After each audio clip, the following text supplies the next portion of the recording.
Hey guys, welcome back to Genius Learning.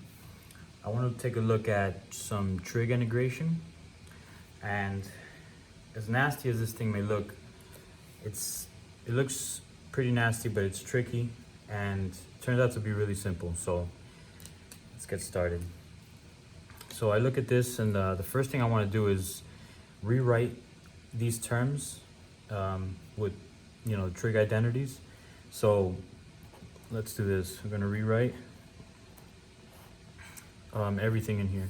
So we got the integral cotangent is equal to cosine over sine. So cosine over sine x for cotangent. Tangent is equal to sine x over cosine x.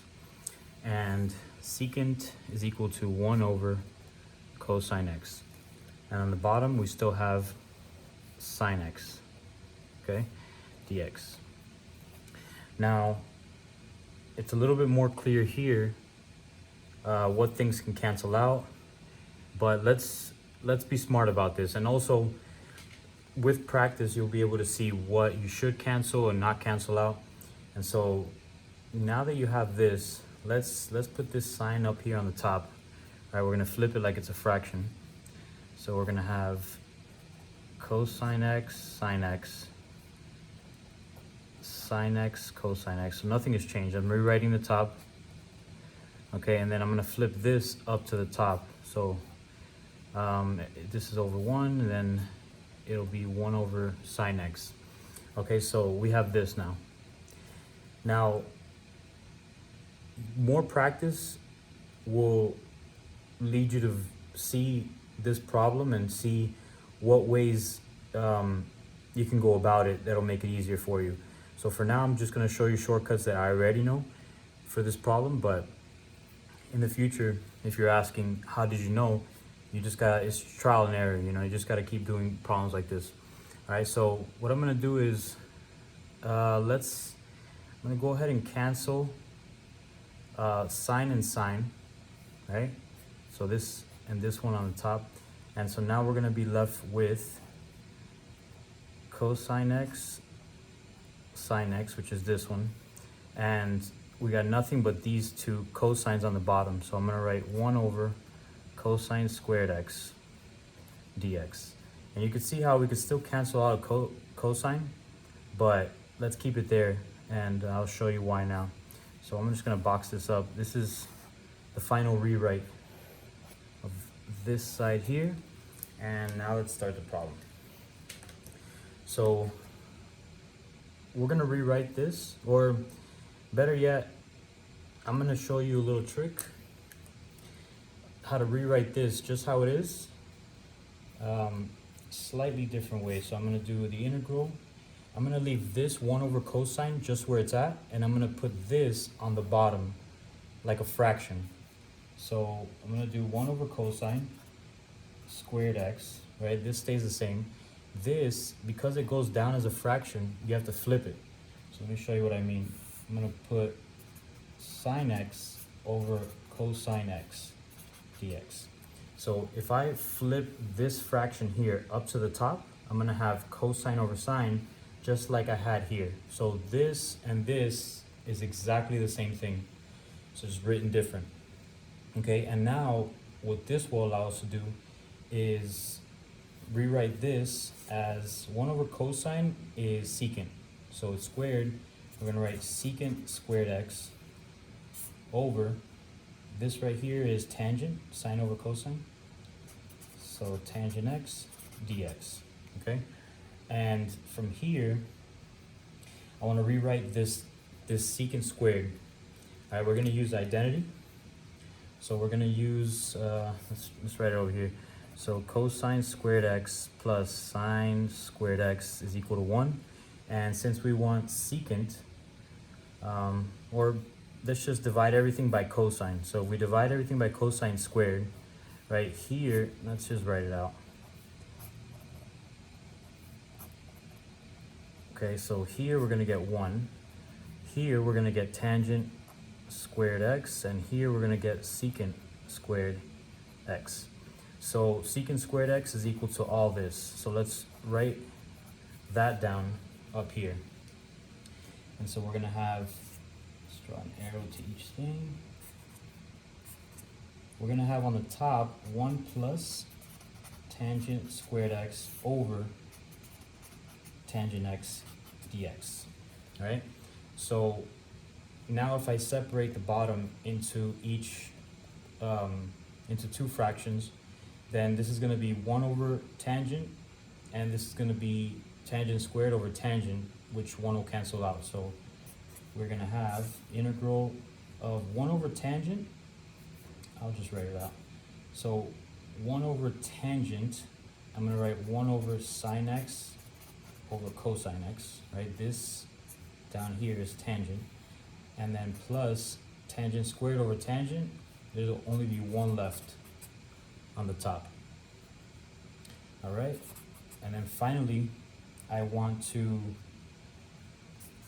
flip this fraction up to the top, so we're gonna have cosine over sine, and that's gonna be cotangent. So I'm gonna have cotangent x plus tangent x. So this should be big brackets separating the dx. All right, these are the two things that I have left. The tangent stays, this gets flipped up, and now it's cosine over sine, and I still have the dx on the outside. All right, now we're looking a lot better to start integrating. All right, so let's do one more thing. Let's rewrite these. So I'm gonna have here, I'm gonna have cosine x over sine x, and then plus sine x over cosine x. All right, so now we can see, all right, a little better. So we're gonna do u substitution, and where should I do it? I'll probably write it over here so it's a little more clear. So let's work our way this way. Let's start with the first integral here. Okay, so what I'm gonna do is I'm gonna rewrite this first one by itself. So cosine x over sine x dx, right? And then plus I have this integral, which is sine x over cosine x dx. Okay, so two separate integrals. And for this one here, I'm gonna do a u substitution. All right, and let's see. So I'm gonna use sub sine, right? The bottom. And you may be asking why. Like I said, you just gotta do more examples to know that when you see it on the bottom, you want this to look like an ln, or you have to see that if you make this u a sine, right, then your derivative, your du, is gonna be cosine x dx. And if you pass the cosine down here, you're gonna have 1 over cosine x du equals, now you have dx left, right? This is your u sub. So this dx right here is replaced by this dx, and you have a 1 over cosine. So you're gonna end up having a cosine x sine x, right? Or that should be a u on the bottom, but just for showing right now, the dx is gonna be 1 over cosine x du.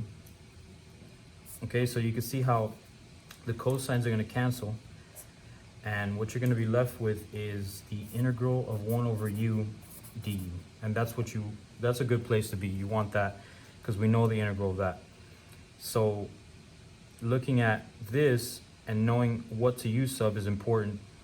And if you do the opposite, it won't work out. So if you do cosine and you get the derivative is going to be negative sine, and then the sine won't cancel out with this. It's going to be, you know, sine squared on the bottom, so you don't want that. And then we're going to have plus. Here we're going to do u sub of cosine. Whoa. Cosine x, right? The derivative of cosine is negative sine x dx, and if we bring that down to the bottom, we're gonna have 1 over sine x du, and we have dx by itself. Okay, we replace the dx here, and you're gonna see how this sign on the bottom is gonna cancel with this sign on the top. So all we're going to be left with is negative, right, because of this sign, integral of 1 over u, because cosine's on the bottom, du. All right, so this is perfect, because now, let's see how much room I have here. Let's try to move this up a little bit. Okay, so now we know these integrals, so let's write that in. We have ln of this u right here is sine, so I'm going to write sine x, and absolute value, right, minus ln of absolute value of cosine, right, because that's the u on this side, and then plus c, since we have these indefinite integrals with no limit. So this is it. This is the final answer, but we can take it one step further and combine these two with properties of ln. Right, so I'll write over here the properties of ln of, I'm just gonna put parentheses. So ln of a minus ln of b. We can rewrite this as ln of a over b. Whichever one is being subtracted goes on the bottom. And so these two things right here are equal. Properties of ln, just a little review. Let's write review ln. Okay, so we have this situation here, right? The thing that's being subtracted goes on the bottom.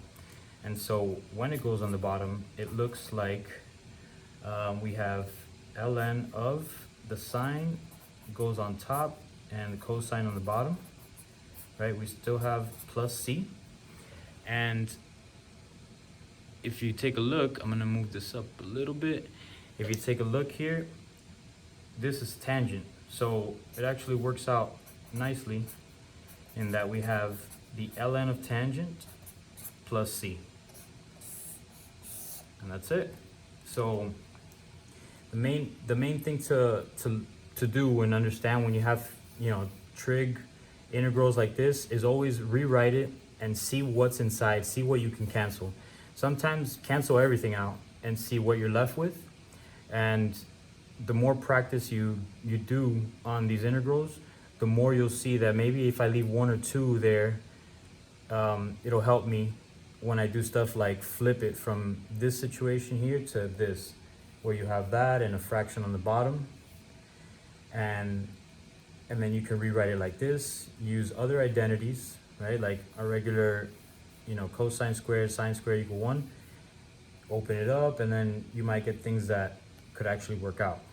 All right, knowing what to u sub, and then finally representing the answer in something shorter and nicer. And so this is it. All right, thank you guys. Hopefully I helped.